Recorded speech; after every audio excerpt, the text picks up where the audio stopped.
Hello seniors, hope you guys are doing well, and here we go with your 7th pre-cal class. Now, this week we're actually starting a new chapter, chapter 3, and this example starts on page 246 and ends on page 247, alright?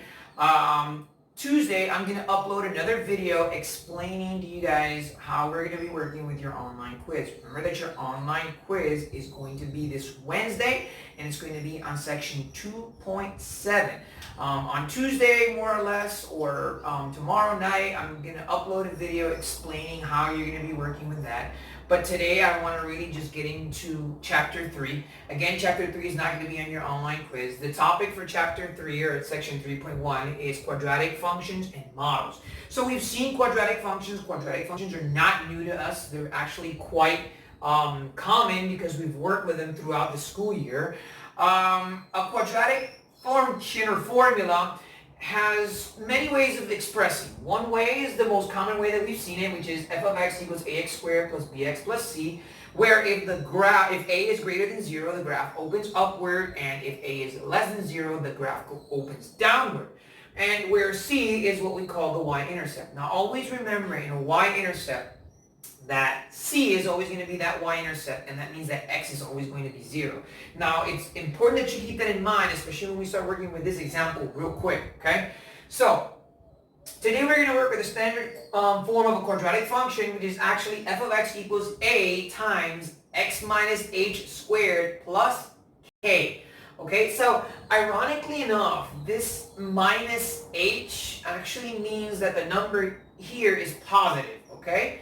And if I had plus h, then it would mean that the number here is negative, but we're not going to see that until a little bit later on. I just wanted to leave that out there so that when I start explaining this, you guys don't think to yourselves, what happened? What did he do? You know, what voodoo is this? So, and also in the standard form of a quadratic function, we have the vertex, which is actually h and k. And the vertex of a graph is actually either the lowest point or the highest point, depending on where the parabola is. So I'm going to give you guys a minute to look at that real quick, so that way we can start working with the example, okay? And here we go, ladies and gentlemen. So the first thing that we're going to do is we have example number 1, which is on page 246, and it says 2x squared minus 12x plus 13, and they want us to write it in standard form, find the vertex, the x-intercept, the y-intercept, graph the function, and then find the domain and range of it, okay? So let's start with A, which is to take this equation, f of x equals 2x squared minus 12x plus 13, and actually write it in standard form. Now, to write it in standard form means that I need for this to look like this. So that means that I need to factor out an a. So in order for me to factor out an a, what I do is I write 2x squared minus 12x in parentheses plus 13. And of course, equals. I'm not going to keep writing f of x equals, because we understand that f of x is basically what I'm going to get.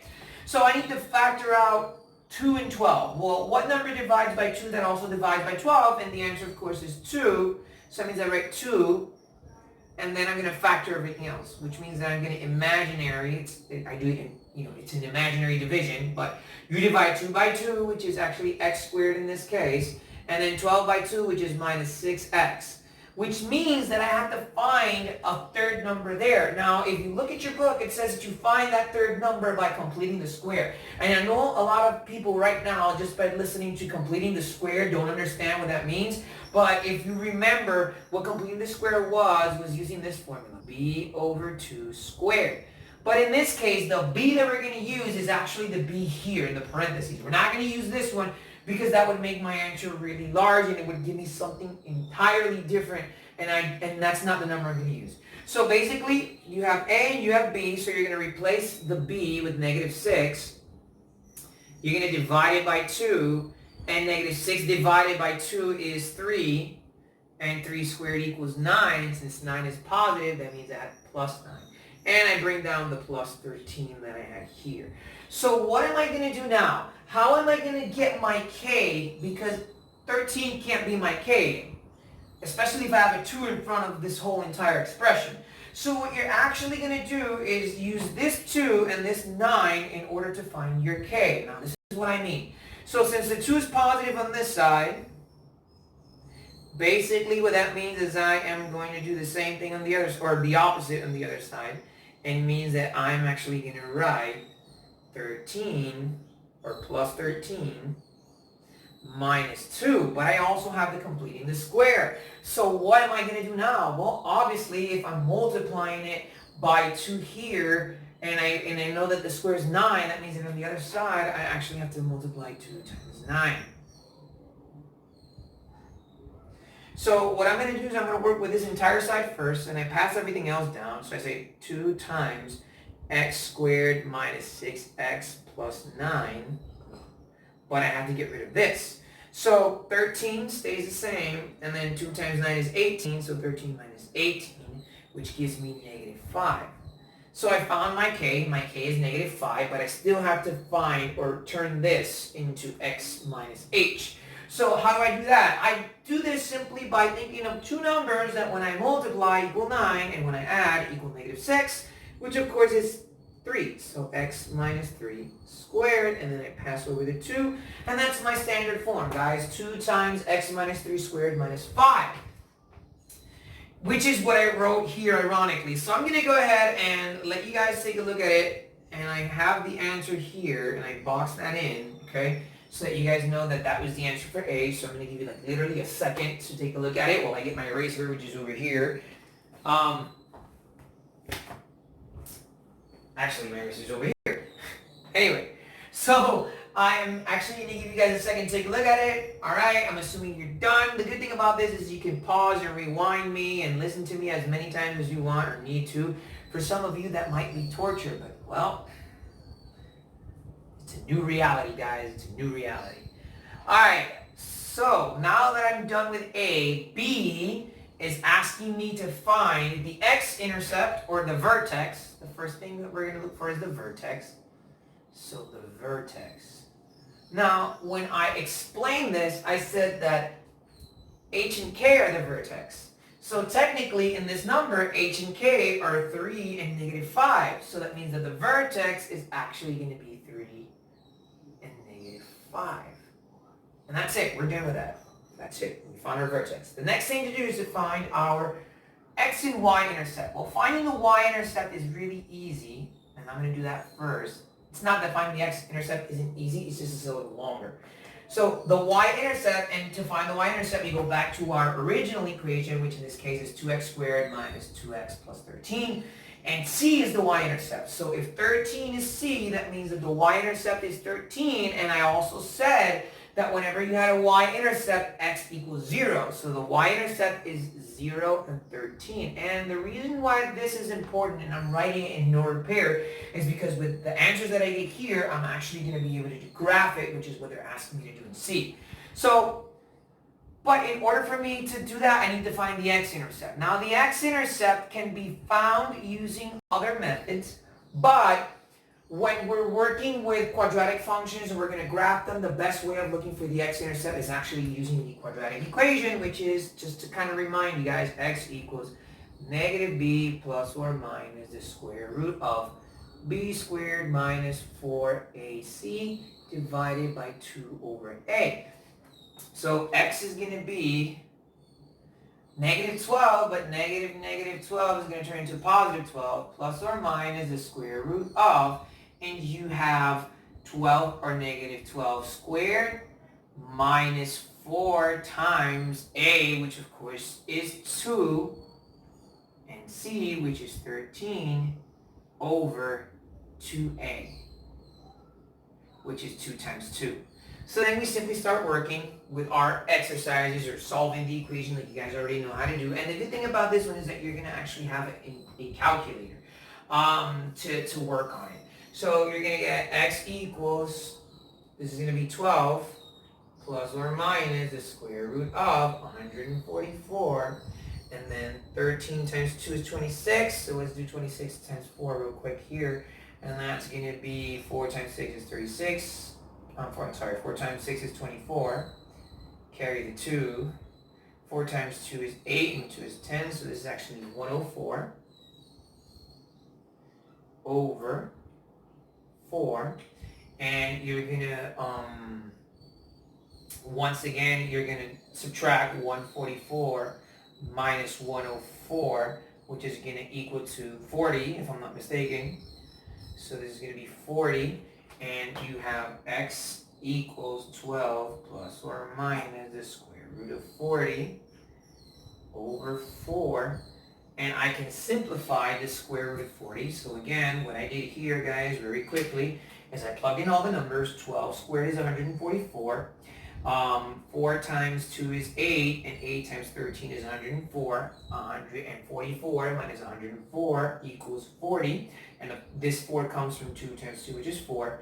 Now, I can simplify the square root, and I can basically say x equals 12 plus or minus the square root of 4 times the square root of 10 over 4, and x equals 12 plus or minus the square root of 4 is 2 times the square root of 10 over 4. Okay?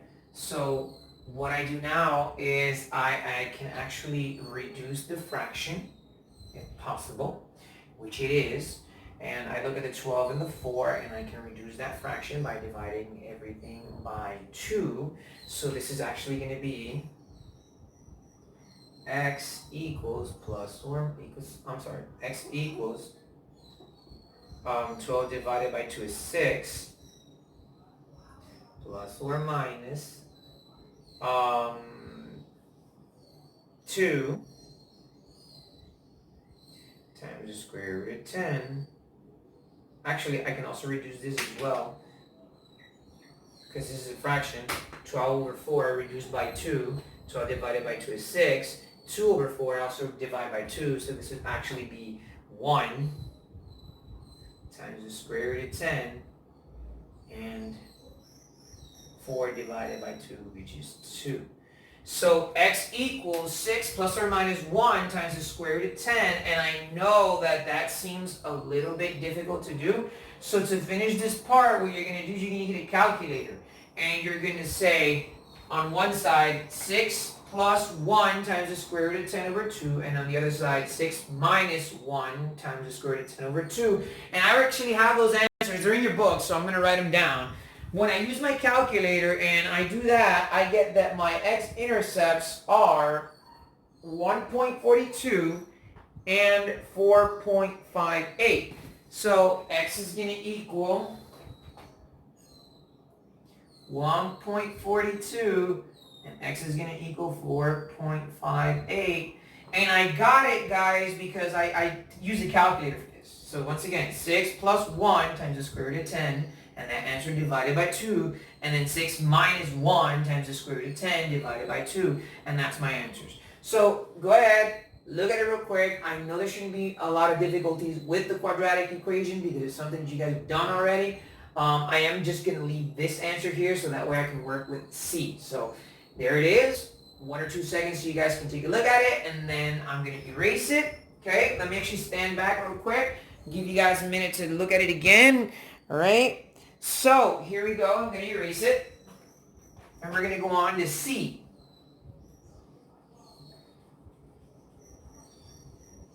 We're going to go on to C. I am going to leave the answers because with these answers, we're going to work on C, which is the actual graph, okay? So we established by using the quadratic formulas that the x-intercept was 1.42 and 4.58, okay? So 1.42 and 4.58. 4.58. And what I'm going to do now is I'm going to sketch the graph.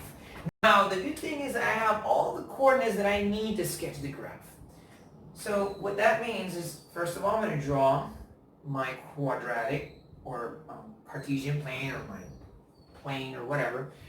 And I am going to start graphing my function based on the points that I already have. Now I have my vertex, which is 3 and negative 5. So that means that I'm going to actually start with that. 1, 2, 3. And negative 5, 1, 2, 3, 4, 5. So that would be my first coordinate, more or less about here. 3 and negative 5. I actually have a y-intercept, which is 0 and 13, so that means that x is going to equal 0, and then 1, 2, 3, 4, 5, 6, 7, 8, 9, 10, 11, 12, and 13. So that'd be about here, more or less. And you see it's kind of starting to look about. Now, my x-intercepts are between 1.42 and 4.58, respectively. So 1.42 is about here, more or less, and 4.58, so that's going to be, so this would be 4 and this would be 5, and 4.58 would be about here, more or less. So that means that I have, actually,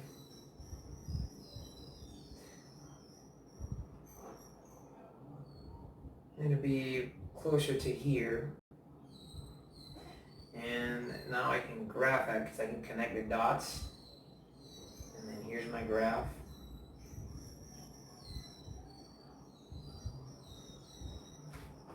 I know you missed my beautiful graphs from class. Especially because I'm horrible at them, but it's alright. So that's more or less what your graph should look like. If you want to do it better, I suggest that you do. But that's what your graph would look like, okay? Now, this is C, which is just sketching the graph.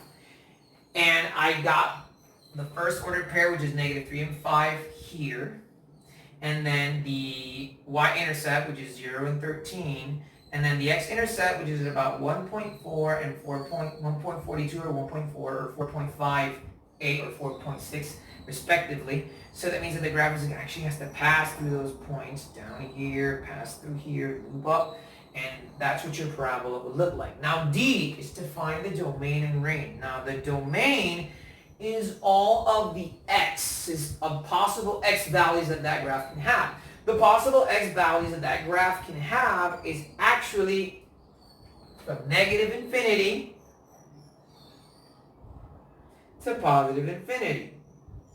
Because technically, it's a polynomial function, and if it's a polynomial function, we already established that the domain of a polynomial function is all real numbers. So from negative infinity to positive infinity. And the range, which is the y-coordinates. Well, where does that graph technically start in y? It actually has to do with your vertex. So, the range of this function, ladies and gentlemen, the range of this function actually has to do with your vertex, and your vertex is 3 to negative 5. So that means that your graph actually starts working, or actually starts moving in y from this point and above. Okay, so whenever we're looking for the range, the vertex, the y-coordinate of that vertex is going to be very important to us. So the range is basically going to be from negative 5 all the way up to positive infinity, because the graph opens upward. If the graph had opened downward, then that range would change. Ladies and gentlemen, so that's it. That's example number 1, which is on page 246 and 247 respectively. The work that you're going to be doing this week is on page 252, and it's problem 9 and 10. And it's not going to be more, because I really want you guys to focus on that online quiz that's going to be that you're going to be able to see. That you're going to actually be able to see from Wednesday on. Now, that doesn't mean that you have to enter it on Wednesday. That means that you should be able to see it on Wednesday, and from that point on, it's going to be open up until April the 17th. On Tuesday, more or less, or tomorrow afternoon, I expect to upload a video explaining the instructions for the quiz. So guys, this is your favorite teacher signing off, saying stay safe, and I hope to see you guys soon. So bye.